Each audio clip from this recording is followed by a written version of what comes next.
Put it all in context, and then be afraid at what America has become. If you listen to Fox, as I do, you have heard countless commentators talk about how Comey and some elites at the FBI had the gall to take it upon themselves to effectively overthrow a duly elected president. But when you start putting everything in context, what they did starts to make sense. From its earliest days, the FBI's mandate has been to preserve the status quo. Today, the status quo is a new world order set in motion by Bush Cheney after 9/11 to make the world safe for multinational corporations. That's why the dictators in Iraq and Libya had to go. The neocons would never take again the insult of a group of terrorists attacking Americans on our own soil. That wake-up call of our vulnerability had to be put down by purging the world with continuous war of any petty dictator who had the intention of doing us harm again.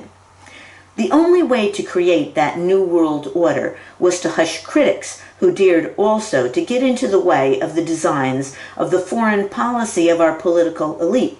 So programs like U.S. government gang stalking, really not just U.S., as this program of fear and repression would go on in many NATO countries, not just here in the U.S., were created.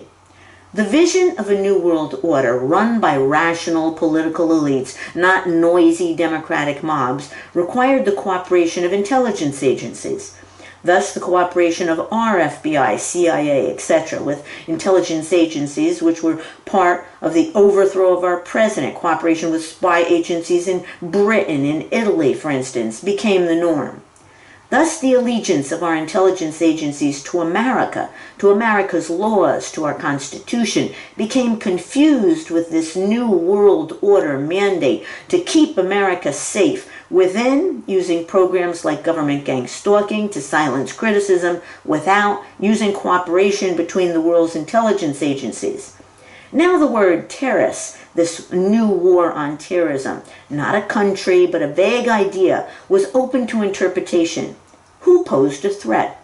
What about a Donald Trump who openly questioned our intelligence agencies from the very beginning, agencies that had even spied on the Senate Intelligence Committee and were used to president puppets like the first-term Senator Obama, who ascended to the presidency and knew how to let our intelligence agencies take the lead?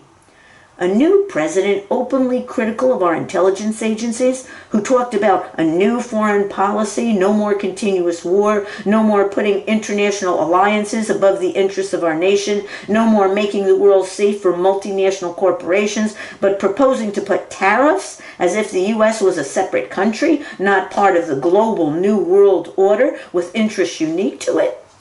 You see, if you look at things the way Comey and Clapper and Brennan did, then the plot to unseat the new president becomes more understandable in terms of the FBI doing what it had always done, put down threats to the status quo.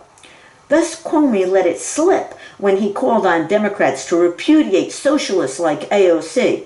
In the old days, the FBI knew how to render socialists ineffective. They knew how to execute their dirty tricks so a Bernie Sanders would have no chance of becoming president. In this context, what Comey and the FBI elite did was just to take things a tad further, and this time to actually unseat a threat to the status quo that had become President Trump. Now, there has always been some real patriots. Ted Kennedy and Russ Feingold were two. These patriots would complain when neocon Attorney General Mukasey took things too far, rewriting the FBI guidelines so that any ordinary citizen like myself could be surveilled for over a decade without having ever committed any act of wrongdoing. But even their prominent voices made no difference in the atmosphere of fear after 9/11, a shock by our elites that all our vast superior military couldn't stave off an attack like 9/11. Most of Congress just went along. In this new emotional atmosphere, what was a little liberty in this quest to make us invulnerable again? Enter the Democrats. The Democrats were shocked at Trump's election. They weren't prepared for it. It was a total surprise. With Trump's election, there was a regrouping of political forces. The Bush neocons had largely jumped ship and went over to Hillary Clinton's side. She would continue the groupthink of our foreign policy. A foreign policy, she would say, that would require her to make just a short walk down to the Council on Foreign Relations. She would continue the neocons' continuous war. Even Dick Cheney had praised her as Secretary of State. She would continue being the puppet of our intelligence agencies, who now saw themselves as the policemen of the New World Order, not just America. Blue-collar workers, once in the Democratic column, had largely gone over to Trump. But what was key was that the Comeys and Clappers and Brennans had gone over to the Democrats. So after the election, we started seeing mobbing, the shunning, the boycotting that was used against citizens in U.S. government gang stalking, now being used at those who our intelligence agencies thought of as a threat to the status quo, at supporters of Trump, at Republican elites who supported Trump. I even wonder if our intelligence agencies are in back of Antifa, the group who bashed the heads of Trump sympathizers. Once you look at the big picture, at context, Americans, ordinary Americans, should be very afraid. We have here the Democrats allied with Bush neocons, allied with our intelligence agencies, with all the surveillance technology of our intelligence agencies. Our intelligence agencies have shown what they think of the Constitution with programs like government gang stalking, declaring war on the First Amendment, prohibiting Trump Republicans or even conservative Republicans from even speaking on college campuses. We have seen their campaign of political correctness destroy careers. We have seen them call for the boycott of any business who dares raise money for Trump. We have seen a Democrat member of Congress openly call for the mobbing of Republicans. We have seen members of the Resist movement try to shame and shun any voter who dared vote for Donald Trump. Does it matter that some of us voted for Donald Trump in rejecting the neocon foreign policy of Hillary Clinton? Does it matter that some of us voted for Donald Trump because we had personal experience of government gang stalking and knew that the status quo was corrupt?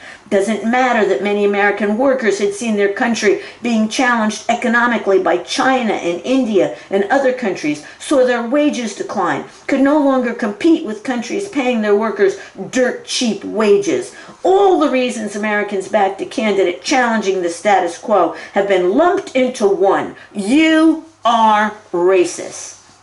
When the other Democrat narratives failed, Trump disrespected women, Trump colluded with Russians, Trump's taxes would reveal his shady dealings. When all their narratives collapsed, they were left with only one. Trump and his supporters were racist, the scum of the earth. They deserved mobbing and shunning and boycotting, and above all, deserved to surrender their political power to the Democrats. I have never in my lifetime seen a political party say they morally deserve to be in power. Now I know that we are all egocentric, that some Hispanic political leaders will think it is a right that their people be allowed into America when they decide to cross the border, that some Muslim political leaders will focus on the wrongs of their tribe without considering at all the wrongs done to Israel. This is the way we all are, often putting our tribe first. What is different is casting these narratives into moral dramas between good and evil. And if you believe in borders, you are evil. You are racist. There seems no way to heal the wounds that result from such language. And language itself is being changed. In democratic cities, felons are no longer called felons. Juvenile delinquents are no longer called that. If language, putting things into words, makes for consciousness, it seems the Democrats are determined to make us more unconscious by changing the very words through which we see reality. Yes, Americans should be afraid. Let's bring that back up. Consciousness is under attack. Free speech is under attack. Democratic elections are under attack. We now have mass groups like Antifa among us who are thought to be heroes by some Democrats. The outlines of this new world order with no borders, with cooperating intelligence agencies, with programs like U.S. government gang stalking are becoming clear. And if you are not afraid, you should be.